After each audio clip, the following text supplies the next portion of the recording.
Meet Ayaan Abukar. In 2021, she won the Outstanding Refugee Entrepreneurship Award from the Minnesota Department of Human Services.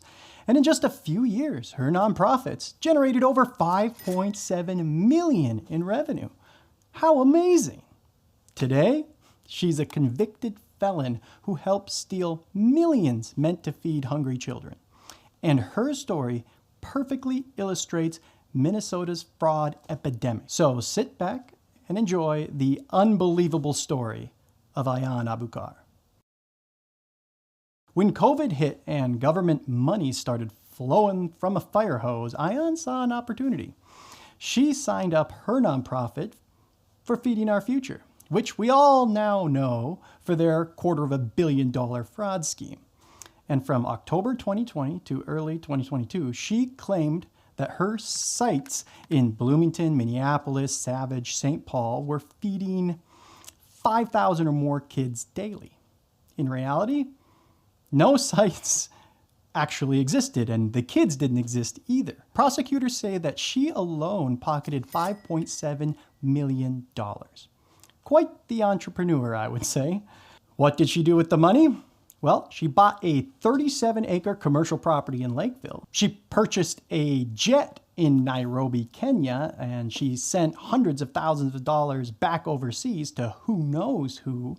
And to keep all this scam running smoothly, she gave $330,000 to a Feeding Our Future employee to make sure that her invoices sailed through. But it gets worse. Her fraudulent company, DimeSpeak Enterprise, shared the same address as a childcare center run by her daughter, and one that recently had its license revoked for, you guessed it, fraud. In January 2025, Ayaan Abukar stood in federal court and pled guilty to conspiracy to commit wire fraud. Sentencing is still pending, but thankfully she faces years in prison. But this is not just one bad apple. Many of the defendants in Feeding Our Future have connections to fraudulent autism centers, just another fraud thing in Minnesota. We have seen massive fraud across our state in childcare assistance, food for children, autism centers, and homelessness programs even.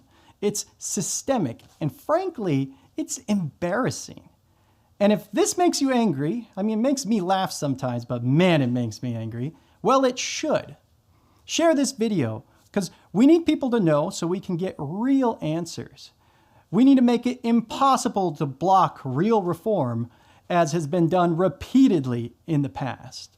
Because if we do not fix this system, the next refugee of the year is going to get an even bigger check paid for by you, the taxpayer.